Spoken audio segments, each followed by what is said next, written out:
अस्सलाम वालेकुम व्यूवर्स, कैसे हैं आप सब लोग। आज मैं लेकर आई हूँ आप लोगों के लिए बहुत ही मज़ेदार मटन की रेसिपी। इसको हम तैयार करेंगे एक ख़ास मसाले के साथ, जो कि बनकर बहुत ही मज़ेदार तैयार होने वाला है। तो कोई भी सीन स्किप किए बगैर वीडियो को लास्ट तक देखें। तो चलिए बनाना शुरू करते हैं अपनी इस मटन की रेसिपी को।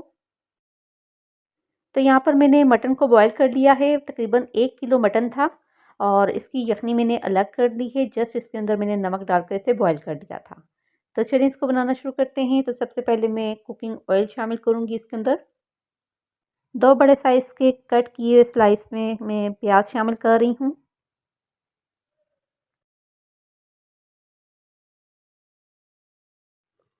और प्याज को हमने हल्का सा गोल्डन कलर का कर लेना है, ज़्यादा डार्क ब्राउन नहीं करना। और इसके लिए हमने बहुत ही स्पेशल मसाला तैयार करना है, जिससे हमारा मटन बहुत ही मज़ेदार बनने वाला है। तो यहाँ पर जो प्याज हैं वो हल्के सुनहरी हो चुके हैं। और अब इसके अंदर मैं शामिल कर रही हूँ टमाटर। टमाटर मैंने 2 अदद लिए थे और इस तरह से थोड़े मोटे मोटे पीसेस में ही मैंने इनको कट किया है। बस इनको हल्का सा मैंने प्याज के साथ फ्राई करना है, तकरीबन 2 से 3 मिनट के लिए। तो यहाँ पर टमाटर भी अच्छी तरह से हो गए हैं सॉफ्ट। अब हम क्या करेंगे कि इनको निकाल लेंगे एक मिक्सी जार के अंदर। इसका हमने पेस्ट तैयार करना है और यहाँ पर सारे मैं निकाल लेती हूँ इसमें। तो यहाँ पर सारे मैंने निकाल लिए हैं। तो चलें इसे एक साइड पर करते हैं।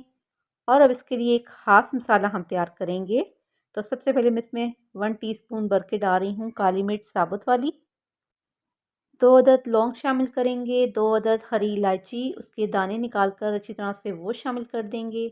इसी के साथ मैं इसके अंदर शामिल कर दूंगी जायफल और जावित्री, बिल्कुल थोड़ी थोड़ी मिकदार में डालेंगे, क्योंकि अगर जायफल जावित्री ज़्यादा मिकदार में डाली जाए तो फिर खाना कड़वा हो जाता है। तो बिल्कुल थोड़ी सी मिकदार में मैं यहाँ पर जायफल और जावित्री को शामिल कर रही हूँ। छोटे छोटे से पीसेस में कट करके डालती हूँ, ताकि हमें पीसने में भी आसानी हो। बस इस सारे मसाले को हमने अच्छा मोटा सा दरदरा सा कूट लेना है। अब यकीन जानिए, जब ये मसाला आप डालेंगे खाने में तो आप खुशबू देखना कि पूरे मोहल्ले तक इसकी खुशबू कितनी फैलेगी इस खाने की।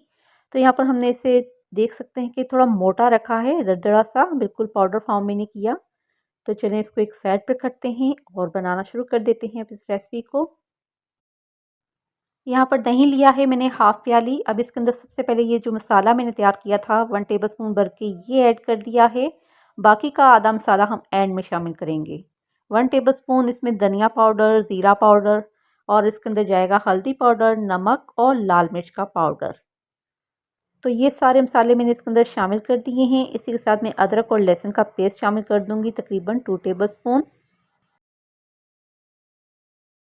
तो इस सारे मसाले को हमने अच्छी तरह से मिक्स कर लेना है। और अभी से इसके अंदर इतनी ज़बरदस्त सी खुशबू आ रही है, जो मैं आपको बता नहीं सकती। तो चलिए इसको साइड पे करते हैं और बनाना शुरू करते हैं इस रेसिपी को। इसी ऑयल के अंदर, जिसके अंदर मैंने प्याज और टमाटर को ब्राउन किया था, इसी के अंदर मैं ये मसाला ऐड करूँगी। और अब मसाले को हमने अच्छी तरह से भूनना है, इतना जब तक दही का पानी जो है वो ड्राई हो जाए और ऑयल है वो ऊपर आ जाए। तो यहाँ पर मसाला हमारा बहुत ही अच्छी तरीके से रेडी हो चुका है। आप देख सकते हैं दानेदार सा मसाला हमारा ये बनकर तैयार हुआ है। अब मैं इसके अंदर मटन शामिल कर दूंगी, जिसको मैंने बॉयल करके रख दिया था। और जो इसकी यखनी है वो हमने एक साइड पर रख दी है, वो यखनी भी बीच में शामिल करेंगे हम।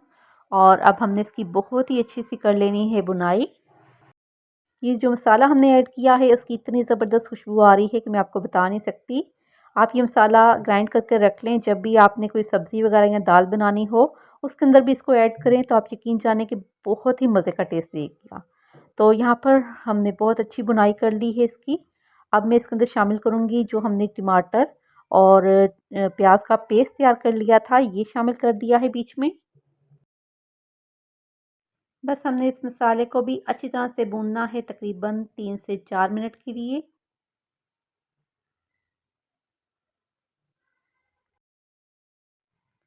तो यहाँ पर हमने इस मसाले की बहुत अच्छी सी बुनाई की है। और अब मैं इसके अंदर यखनी शामिल कर दूँगी। जितना आपने ग्रेवी ठीक रखनी हो उतना बीच में पानी ऐड कर दें, लेकिन मैंने इसके अंदर इसकी यखनी ऐड की है और इसे ऊपर से कवर कर देंगे क्योंकि गोश्त हमारा अच्छी तरह से गला हुआ है। हमने बस इसे 8 से 10 मिनट के लिए बिल्कुल स्लो फ्लेम पर कुक करना है।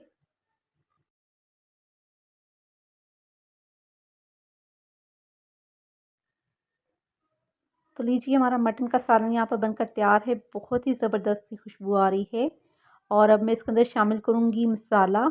जो मसाला हमने पीस कर एक साइड पर रखा था वो हमने पहले भी शामिल किया है और जो बचा हुआ मसाला है वो बीच में फिर से मैं ऐड कर रही हूँ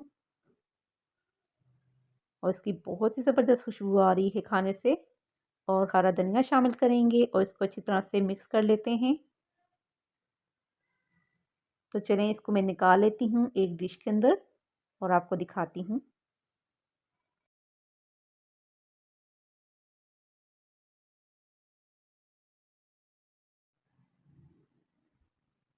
तो लीजिए बहुत ही मज़ेदार सा हमारा ये मटन का सालन बनकर तैयार है और इतना मज़े का बना है कि मैं आपको बता नहीं सकती। इसके अंदर जो हमने मसाले ऐड किए हैं उसकी खुशबू पूरे घर में फैली हुई है, बहुत ही मज़े का है।